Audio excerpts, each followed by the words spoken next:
الذين آمنوا صلوا عليه وسلموا تسليما আমরা শরীরের সমস্ত শক্তি উজাড় করে দুরুদের সর্দার দুরুদে ইব্রাহিম সকলেই পড়ব اللهم صل على محمد وعلى آل محمد كما صليت على إبراهيم وعلى آل إبراهيم إنك حميد مجيد আমরা অনেকেই পড়ছি না এই দুরুদের কত ফজিলত জানি এই দুরুদ ফুলসিরাতের পুল পানি দেওয়ার সময় যখন সব কিছু অন্ধকার থাকবে কিছুই দেখা যাবে না এই পুলের উপর দিয়ে যখন আমরা পানি দিতে থাকবো কোনো লাইট থাকবে না আলো থাকবে না বিশ্বনবী বলেছেন যারা দুনিয়াতে মহব্বতের সাথে আমার উপর দুরুদ পাঠ করবে সেই ফুলসিরাতের সেই অন্ধকার পুল পানি দেওয়ার জন্য এই দুরুদ সেদিন 1000 পাওয়ারের চাইতেও বেশি ভোল্টের ভাল্ব সেদিন হয়ে যাবে সুবহানাল্লাহ اللهم بارك على محمد وعلى آل محمد كما باركت على إبراهيم وعلى آل إبراهيم إنك حميد مجيد আলহামদুলিল্লাহ আল্লাহ তাআলার দরবারে অসংখ্য কৃতজ্ঞতা জ্ঞাপন করছি যে মহান রব্বুল আলামিন আমাদেরকে অত্যন্ত মায়া করে দয়া করে জান্নাতের বাগানে আসার মতো বসার মতো তৌফিক দান করেছেন সেই জন্য সে আলিশান দরবারে আমরা সকলেই শরীরের সমস্ত শক্তি উজাড় করে কৃতজ্ঞতা জ্ঞাপন করছি সকলেই পড়ছি আলহামদুলিল্লাহ আরো জোরে পড়ছি আলহামদুলিল্লাহ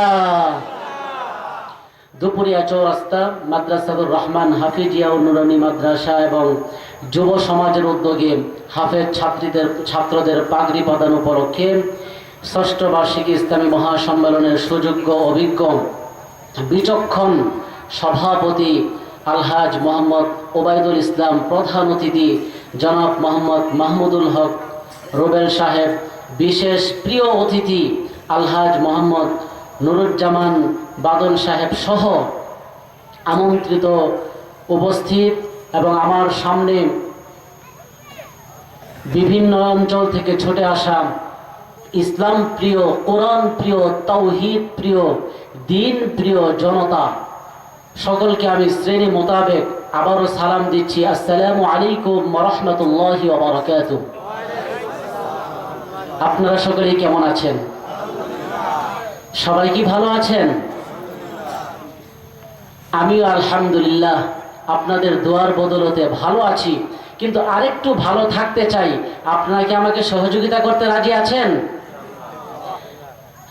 তো সবাই তাহলে সবাইকে একটু ওদিক থেকে ঘুরে এসে সামনের দিকে আসতে হবে সবাই পিছন থেকে আমরা সবাই সামনে চলে আসি ডান সাইড আমরা আগে ভরাট করব সামনের সাইডটা আগে ভরাট করব একটু মনে কষ্ট না নিয়ে একটু উঠে দাঁড়িয়ে আমরা সামনে চলে আসি কারণ যখন রহমত বর্ষিত হবে আসমান থেকে তখন সর্বপ্রথম ফার্স্টে যারাই থাকবে তাদের উপরে সর্বপ্রথম রহমত বর্ষিত হতে থাকবে সুবহানাল্লাহ হাদিস শরীফের মধ্যে এসেছে যেই সমস্ত মানুষরা প্রথম কাতারে অবস্থান করে রাসূল করিম সাল্লাল্লাহু আলাইহি ওয়াসাল্লাম তাদের জন্য 3 বার ক্ষমা প্রার্থনার দোয়া করেছেন সুবহানাল্লাহ আসুন আমরা সামনে চলে আসি আর যারা পিছনের দিকে থাকে শুধু আসেই পিছন থেকে আসবেও সবার শেষে যাওয়ারও চিন্তা করে সবার আগে এরকম মনোবাসনা থেকে আল্লাহ তাআলা আমাদের সবাইকে হেফাজত করুন সকলে বলুন আমিন সম্মানিত উপস্থিতি আমি ভূমিকায় সময় না নিয়ে সরাসরি কোরআন এবং সুন্নাহ থেকে দুই একটি কথা বলার জন্য আপনাদের সামনে উপস্থিত হতে পেরে নিজেকে ধন্য মনে করছি কিন্তু সুপ্রিয় উপস্থিতি আজকে এতদিন আমরা ভালোই ছিলাম কিন্তু একজন মুসলিম হিসাবে আজকে আমার অন্তঃকরণে বিশাল রক্তক্ষরণ হয়েছে আমরা আজকে বাংলাদেশে মুসলিম হিসাবে পরিচয় দিয়ে বসবাস করছি অথচ আমাদের মুসলমানিত্বকে অন্য ধর্মাবলম্বীরা আমাদের মুসলমানিত্বটাকে উপর এমনভাবে অ্যাটাক করছে যা পৃথিবীর কোনো মুসলমান নয় শুধু পৃথিবীর কোনো মানুষ এটাকে সহ্য করবে না কথা বলেন ঠিক কিনা আমার বন্ধুরা কিছুদিন পূর্বে যখন দুর্গা পূজা হলো, সেই পূজার ভিতরে গিয়ে আমরা তাদেরকে পাহারা দিয়েছিলাম, কিন্তু সেই পাহারার বদৌলতে তারা আজকে আমার ভাইকে জবাই করে হত্যা করে সেই উপহার তারা আমাদেরকে একটা লাশ তারা আমাদেরকে উপহার দিয়েছে। কথা বলেন ঠিক কিনা? এমন সময় কোন মুসলমান তাদের অন্তঃকরণে যদি রক্তক্ষরণ না হয়, বুঝতে হবে সেই ব্যক্তি মুসলমান নামের মুনাফিক। কথা বলেন ঠিক কিনা? আমি তো বলতে চাই, যাদের অন্তঃকরণে রক্তক্ষরণ হবে না, যাদের অন্তঃকরণে আল্লাহ রাসূলের প্রতি মহব্বত থাকবে না, যারা আমার ভাইকে আজকে আলিফকে হত্যা করা হলো নির্মম ভাবে, এই জন্য যাদের মন থেকে একটু বিবেক উদ্রেক হবে না, বুঝতে হবে তারা আব্দুল্লাহ বিন উবাইয়ের উত্তরসূরি। কথা বলেন ঠিক কিনা? মুসলমান, আমি তো দেখতে পাচ্ছি আজ থেকে এখন থেকেই যদি আমরা হিন্দুত্ববাদীর বিরুদ্ধে যদি অবস্থান না নিতে পারি, আজ হোক কাল হোক এমন অবস্থা হয়ে যাবে, এই বাংলার জমিন বাংলা থাকবে না। হিন্দুরা ইসরায়েলের ভূমিকা নিয়ে বাংলার জমিনকে তারা ফিলিস্তিনের মাটিতে রূপান্তরিত করতে চায়। কথা বলেন ঠিক কিনা? মুসলমান, আমরা এটা কশিন কালেও দিতে পারবো না। বাংলার জমিনে একজন মধ্যে মুজাহিদ যতক্ষণ পর্যন্ত বেঁচে থাকবে, ততক্ষণ পর্যন্ত বাংলার কোন কাফেরকে মুসলমানদের উপর চোখ রাঙিয়ে কথা বলতে দিব না। কথা বলেন ঠিক কিনা? আমরা কি রাজি আছি? আমরা মুসলমান জাতি, মুসলমান হলো বীরের জাতি, ভয় পাওয়ার জাতি না। কথা বলেন ঠিক কিনা? আমরা কারোর উপর জুলুম করতে চাই না, কিন্তু আমাদের উপর যদি কেউ জুলুম করতে আসে, আমাদের উপর যদি কেউ আঙ্গুল তুলে তাকায়, আমরা তাকেও ছাড় দিতে রাজি নয়। কথা বলেন ঠিক কিনা? আমার বন্ধুরা, আল্লাহ তাআলা কুরআনুল কারীমের মধ্যে জানায় দিয়েছেন, সূরা সাবা আয়াত নাম্বার 10, وَلَقَدْ صَدَّقَ عَلَيْهِمْ إِبْلِيسُ ظَنَّهُ فَاتَّبَعُوهُ إِلَّا فَرِيقًا مِنَ الْمُؤْمِنِينَ। আল্লাহ তাআলা জানায় দিলেন, হে পৃথিবীর মানুষেরা, এই পৃথিবীতে তোমরা মানব রচিত যত মতবাদ তোমরা দেখতে পাচ্ছ, মানব রচিত যত তন্ত্র মন্ত্র তোমরা দেখতে পাচ্ছ, সব কিছুর একজন প্রতিষ্ঠাতা রয়েছে। মানব রচিত যত মতবাদ রয়েছে, সব কিছুর প্রতিষ্ঠাতা হলো শয়তান। মুক্তির জন্য একটাই পথ, সেটা হলো মুমিনদের চলার পথ। জুড়ে বলেন সুবহানাল্লাহ। আমরা এই মুমিনদের চলার পথ যে কোরআনুল কারীম, সেই কোরআন আমরা বুকে ধারণ করে চলতে রাজি আছি তো ইনশাআল্লাহ? এই কোরআনের কথা বলতে গিয়ে যদি কেউ মনে কষ্ট পায়, আমরা কি তার কষ্টে ভয় পেয়ে যাব নাকি? এখন যদি হক কথা বলতে গিয়ে কেউ যদি এসে বলে যে না এই কথা চলবে না, এইভাবে বলেন, আমরা কি তার ডিরেকশন মেনে নিব নাকি কোরআনের ডিরেকশন মানব? কথা বলতে হবে। আমরা কোরআনের কথা বলবো, কোরআনের কথা বলতে গিয়ে যদি আমার পরিবারের বিরুদ্ধে যায় তাও বলতে হবে, কোরআনের কথা বলতে গিয়ে আমার সমাজের বিরুদ্ধে যদি যেতে হয় তাও রাজি আছি, কোরআনের পক্ষে থাকতে গিয়ে যদি দেশ থেকে যদি বিতাড়িত হতে হয় তারপরেও রাজি আছি। কথা বলেন ঠিক কিনা? শুধু তাই নয়, কোরআনের হক কথা বলতে গিয়ে যদি ফাঁসির কাস্টে ঝুলতে হয়, কারা কারা রাজি আছি দুহাত তুলে আল্লাহকে দেখায় দেই। আমার বন্ধুরা, আমরা কোরআন অনুযায়ী যদি আমরা আমাদের জীবনটাকে গঠন করতে পারি, তাহলেই হব আমরা সফল। আর এই কোরআন অনুযায়ী যদি আমরা আমাদের জীবনটাকে যদি গঠন করতে না পারি, তাহলে আমার মতো হতভাগা আসমানের নিচে জমিনের উপরে আর কেউ নাই। কথা বলেন ঠিক কিনা? আমার বন্ধুরা, আমরা যে মজলিসে উপস্থিত হয়েছি, এটা স্বাভাবিক কোনো মজলিস নয়। আমি আবারও বলছি, যারা আমরা দাঁড়িয়ে আছি, এদিক সেদিক ঘোরাফেরা করছি, আমার বন্ধুরা, আজকে যদি এই সময়টাকে হয়তো বা 2 থেকে 3 ঘন্টা আলোচনা হবে, এই সময়টাকে যদি আমরা একটু কাজে লাগাই, আশা করা যায় কিয়ামতের ময়দানের বিশাল বড় একটা আমরা ফায়দা পেয়ে যাব। এই জন্য আমি সবাইকে অনুরোধ করে বলছি, সবাই প্যান্ডেলের ভিতরে চলে আসুন, মনোযোগ দিয়ে আলোচনা শ্রবণ করুন। আশা করা যায় কোনো একটা মেসেজ আমরা পেয়ে যাব, যেই মেসেজের মাধ্যমে আমরা আমাদের জীবনকে রাঙাতে পারবো। আল্লাহ তাআলা আমাদের সবাইকে কবুল করুন, সকলে বলুন আমিন। আমার বন্ধুরা, আমরা এমন একটি মজলিসে এসে উপস্থিত হয়েছি, আল্লাহ তাআলা ফেরেশতাদেরকে বলেন, হে আমার ফেরেশতারা, তোমরা দুনিয়াতে যাও, দুনিয়াতে গিয়ে তোমরা জান্নাতুল ফেরদাউসের বাগানে গিয়ে তোমরা অবস্থান করো। ফেরেশতারা জিজ্ঞাসা করে আল্লাহ তাআলা, দুনিয়াতে আবার জান্নাতের বাগান কই পাবো? ফেরেশতাদের জবাবে আল্লাহ তাআলা বলেন, আমার যেখানে দুনিয়ার জমিনের মধ্যে যেখানে কোরআন সুন্নাহ থেকে আলোচনা করা হয়, কোরআনের হক কথাগুলো যেখান থেকে স্পষ্টভাবে আলোচনা করা হয়, সেটাই হলো জান্নাতের বাগান। জুড়ে বলেন সুবহানাল্লাহ। আমার বন্ধুরা, এই জান্নাতের বাগানে আসার জন্য একদল ফেরেশতাদেরকে আল্লাহ তাআলা প্রেরণ করেন। তারা দুনিয়াতে এসে ঘোরাঘুরি করতে থাকেন, কোথায় জান্নাতের বাগান আছে সেটা শুধু খুঁজতে থাকেন। খুঁজতে খুঁজতে যখন দুপুরিয়া চৌরাস্তা মাদ্রাসাতুর রহমানের মাহফিল যখন তারা এসে পড়েছে, তারা এসে এখানে অবস্থান নিচ্ছে। মাহফিলের শেষ পর্যায়ে পর্যন্ত যারা এখানে অবস্থান করবেন, আল্লাহ তাআলার নূরের ফেরেশতারা ওই সমস্ত ব্যক্তিদের জন্য ক্ষমা প্রার্থনা করবে। আল্লাহ তাআলার কাছে বলবে, আল্লাহ তাআলা, ওই যে দুপুরিয়া চৌরাস্তা মাদ্রাসাতুর রহমানের মাহফিলে তোমার এই বান্দাটা শুরু থেকে শেষ পর্যন্ত অপেক্ষা করেছে, আল্লাহ তাআলা আমরা তোমার কাছে ক্ষমা চাই, তুমি ওই ব্যক্তির জীবনের গুনাহ খাতাগুলো ক্ষমা করে দাও। সুবহানাল্লাহ। তাহলে এই মজলিসে আসলে আমাদের লাভ হবে নাকি ক্ষতি হবে বলেন তো সবাই? কেমন লাভ এটা আমরা দুনিয়াতে বুঝবো না, এটা চক্ষুটা বন্ধ হওয়ার সাথে সাথেই আমাদের বুঝে আসবে। সম্মানিত উপস্থিতি, আজকে আমরা একটি কিতাব থেকে আলোচনা করব। সবাইকে আওয়াজ দিয়ে বলতে হবে সেই কিতাবের নাম কি। সেই কিতাবের নাম সবাইকে বলতে হবে, সেই কিতাবের নাম কি?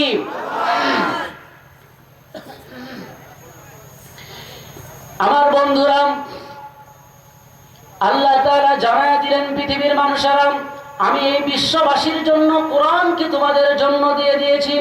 আল্লাহ তাআলা কোরআনুল কারীমের সূরা জুমার 41 নম্বর আয়াতের মাধ্যমে আল্লাহ তাআলা জানায়া দিলেন, ইন্না আনজালনা আলাইকাল কিতাবা লিন-নাসি বিল হক فمن اهتدى فلنفسه ومن ضل فإنما يضل عليها وما أنت عليهم বিওয়াকিল। আল্লাহ তাআলা জানায় দেন, হে নবী, আমি আপনার উপর এই কোরআনুল কারীমকে অবতীর্ণ করেছি। এই কোরআনুল কারীম শুধুমাত্র দুপুরিয়াবাসীর জন্য অবতীর্ণ করি নাই। এই কোরআনুল কারীম শুধুমাত্র বাংলাদেশের মানুষের জন্য অবতীর্ণ করি নাই। এই কোরআনুল কারীম শুধু ভারতের মানুষের জন্য অবতীর্ণ করি নাই। এই কোরআনুল কারীম শুধুমাত্র পাকিস্তানের মানুষের জন্য অবতীর্ণ করি নাই। এই কোরআনুল কারীম শুধু সৌদি আরবের জন্য অবতীর্ণ করি নাই। আল্লাহ জানায়া দিলেন, লিন্নাস, বিশ্বের সমস্ত মানব জাতির জন্য এই কোরআন আমি অবতীর্ণ করেছি। জোরে বলেন সুবহানাল্লাহ। আমার বন্ধুরা, এখন যদি আমরা প্রশ্ন করি, এই কোরআন যে অবতীর্ণ হলো, এই কোরআন আমাদের কাছে অবতীর্ণ হলে আমাদের লাভ কি? এই কোরআন অবতীর্ণ হওয়ার কারণটা কি? এই কোরআন কেন আমাদের জন্য নাজিল করা হলো? আল্লাহ তাআলা সেটাও চমৎকার ভাবে জানায় দিলেন সূরা ফুরকান আয়াত নাম্বার 1। আল্লাহ তাআলা বলেন, তাবারাকাল্লাযী নাযালাল ফুরকানা আলা আবদিহি লিয়াকুনা লিল আলামিনা নাযীরা। আল্লাহ তাআলা চমৎকার ভাবে জানায় দিলেন, হে পৃথিবীর মানুষেরা, এই কোরআন আমি কেন নাজিল করেছি তোমরা জানো নাকি? এই কোরআন আমি নাজিল করেছি বিশ্ববাসীকে যেন সতর্ক করতে পারে। এই কোরআন আমি বিশ্ববাসীকে সতর্ক করার জন্য এই কোরআন আমি বিশ্ব নবীর উপর নাজিল করেছি। জোরে বলেন সুবহানাল্লাহ। আমার বন্ধুরা, এই কোরআনের মধ্যে সব কিছু রয়েছে। এই কোরআন প্রত্যেকটা মানুষকে সতর্ক করে। চোর যখন চুরি করতে যায় তখন এই কোরআন তাকে সতর্ক করে, বন্ধু তুমি চুরি করো না, তুমি যদি চুরি করতে যাও তোমার হাত কাটা পড়ে যাবে। ডাকাতকেও কোরআন সতর্ক করে। যে যে স্তরে থাকে তাকে সেই স্তরেই কোরআন মানুষকে সতর্ক করতে থাকেন।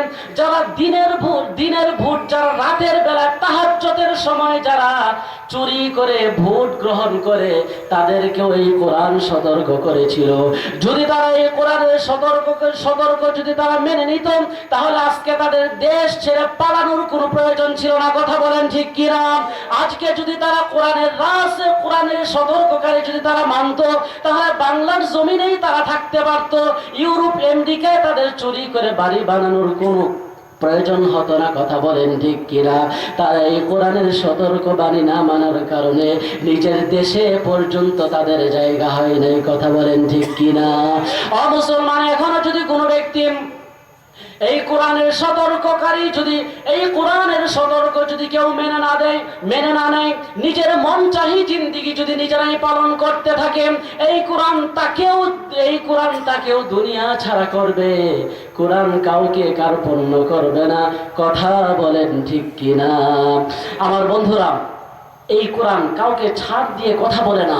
এই কোরআন যা বলে একদম নিরেট কথাটাই বলে।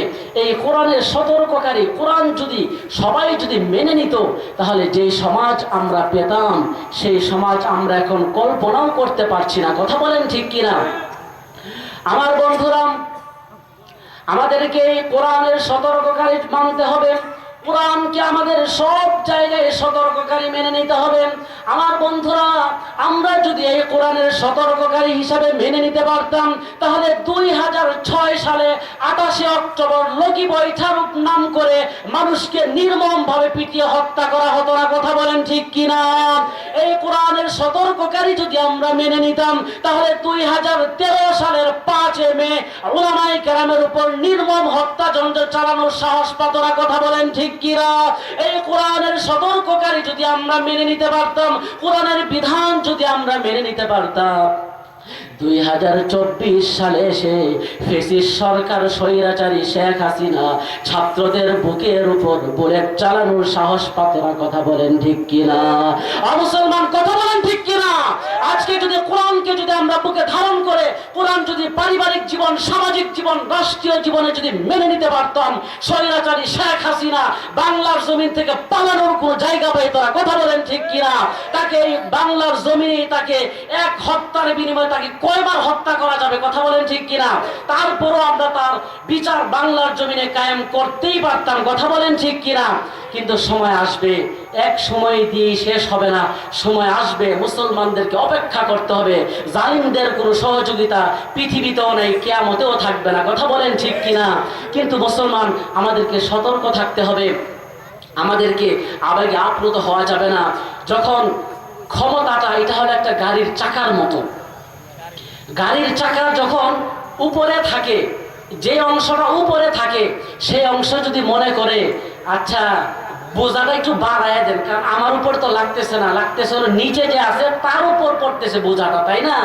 এখন যে ক্ষমতায় উপরে আছে সে যদি ভাবে যে বোঝা আরো বাড়ায় দেন, আরো বাড়ায় দেন, কিন্তু একটু পরে চাকাটা যখন ঘুরে যাবে ওই ভাবটা কিন্তু তাকেও আবার শোয়াতে হবে। কথা বলেন ঠিক কিনা?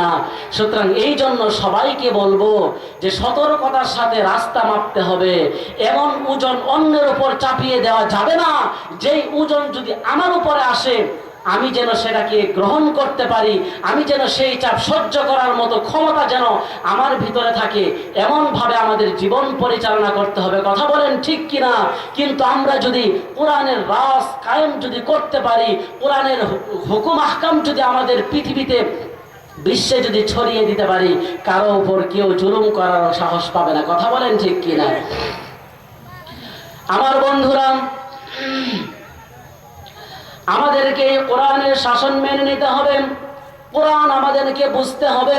কোরআনের সতর্ককারী আমাদের প্রত্যেকটা জায়গায় মেনে নিতে হবে। কোরআন যদি আমরা শুনতে চাই, এই কোরআন অনুযায়ী যদি আমাদের জীবন গঠন করতে চাই, কোরআনের আলোচনাগুলো যদি আমরা শুনতে চাই, আল্লাহ তাআলা জানায় দিয়েছেন সূরা আনফাল আয়াত নাম্বার 2, ইন্নামাল মুমিনুনা আল্লাযীনা ইযা যুকিরাল্লাহু ওয়াজিলাত কুলুবুহুম ওয়া ইযা তুলিয়াত আলাইহিম আয়াতুহু যাদাতুহুম ঈমানান ওয়া আলা রাব্বিহিম ইয়াতাওয়াক্কালুন। يتوكلون الله أكبر আল্লাহ তাআলা বলেন মুমিন হলো তারাই যারা যেখানে কোরআনুল কারীমের আলোচনা হবে, যেখানে কোরআনুল কারীমের শিক্ষা হবে, যেখানে কোরআনুল কারীমের দীক্ষা হবে, যেখানে কোরআনের হক কথাগুলো প্রচার করা হবে, সেখানে গিয়ে তারা হাঁটাহাঁটি করবে না, দোকানে গিয়ে মেলায় বসে থাকবে না, তারা মনোযোগ দিয়ে শ্রবণ করবে। যদি তারা মনোযোগ দিয়ে শ্রবণ করতে পারে, আল্লাহ তাআলা স্পষ্টভাবে জানায় দিয়েছেন আল্লাহ তাদের ঈমানকে বৃদ্ধি করে দিবে। জুড়ে বলেন সুবহানাল্লাহ। শুধু তাই নয়, যারা এই কোরআনকে মেনে নেবেন আল্লাহ তাআলা তাদের সম্পর্কে আরো চমৎকার ভাবে জানায় দিলেন। সূরা বাকারা আয়াত নাম্বার 38, قُلْنَا اهْبِطُوا مِنْهَا جَمِيعًا فَإِمَّا يَأْتِيَنَّكُم مِّنِّي هُدًى فَمَن تَبِعَ هُدَايَ فلا خوف عليهم ولا هم يحزنون। জোরে বলে আল্লাহু আকবার। আল্লাহ তাআলা জানায় দিলেন, হে পৃথিবীর মানুষেরা, তোমাদের মধ্য থেকে যারা এই কোরআনের শাসন ব্যবস্থাকে মেনে নিতে পারবে, যারা কোরআনের রাজ প্রতিষ্ঠার জন্য আন্দোলন করবে, সংগ্রাম করবে, রিভলিউশন করবে, যারা এই কোরআনের বিধি বিধানগুলো মেনে নেবেন, ফালা খাউফুন আলাইহিম ওয়ালা হুম ইয়াহজানুন, তারা যদি দুনিয়াতে যদি লাঞ্ছিত হয়, যদি অপমানিত হয়, তারা কোনো ভয় পাবে না, তাদের কোনো ভয় থাকবে না। তারা যদি সমাজ থেকে যদি বিতাড়িত হয়, তারা যদি রাষ্ট্র থেকে যদি বিচারিত হয়, শুধু তাই নয়, তারা যদি ফাঁসির কাষ্ঠ পর্যন্ত যেতে হয়, তারপরেও তারা হাসতে হাসতে ফাঁসির কাষ্ঠে ঝুলবে। কথা বলেন ঠিক কিনা?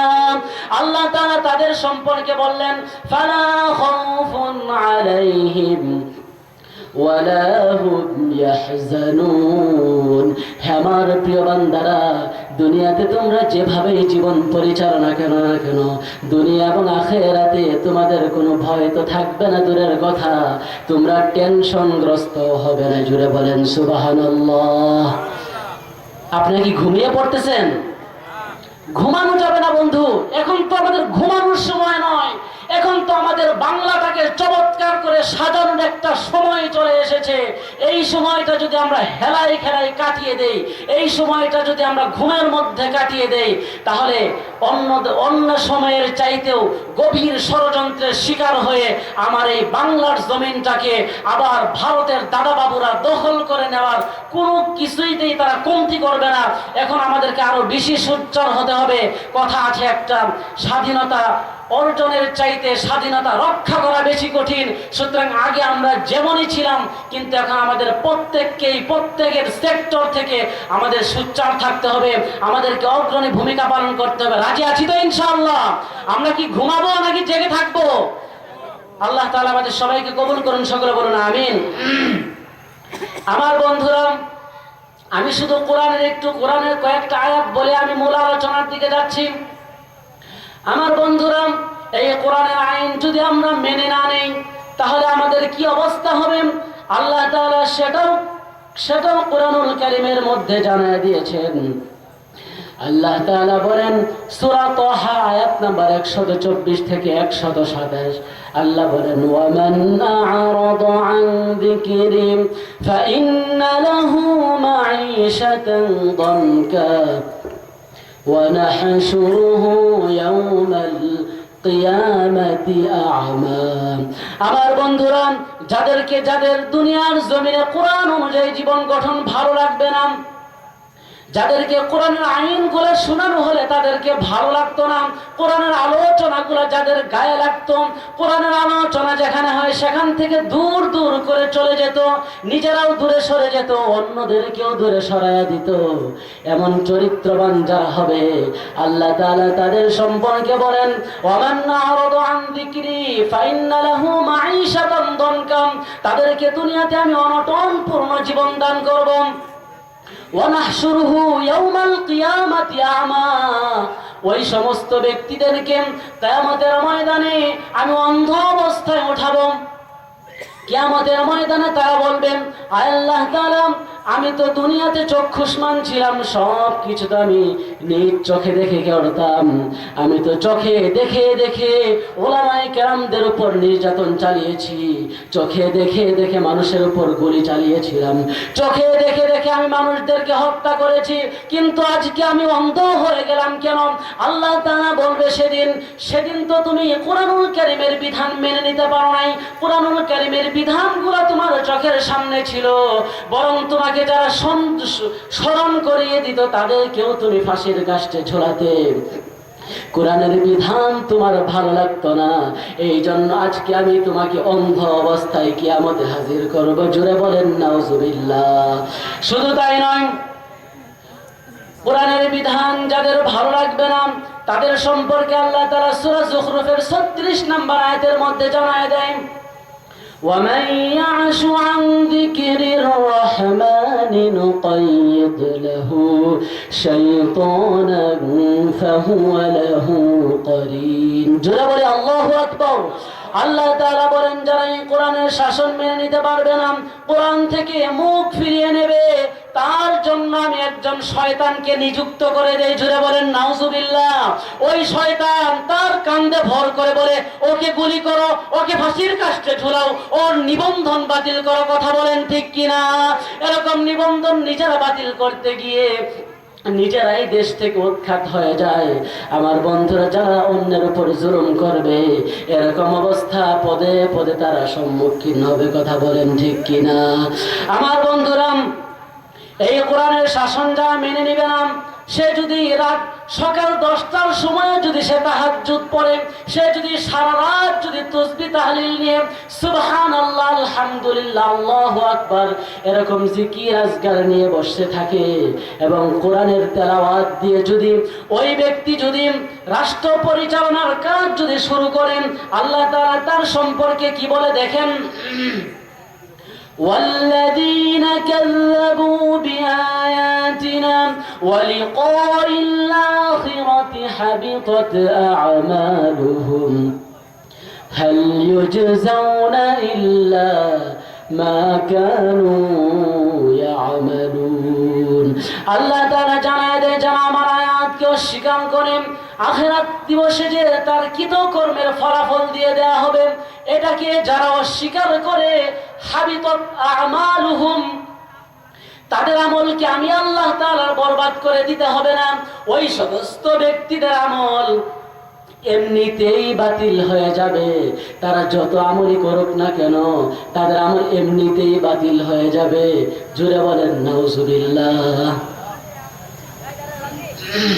আমার বন্ধুরা,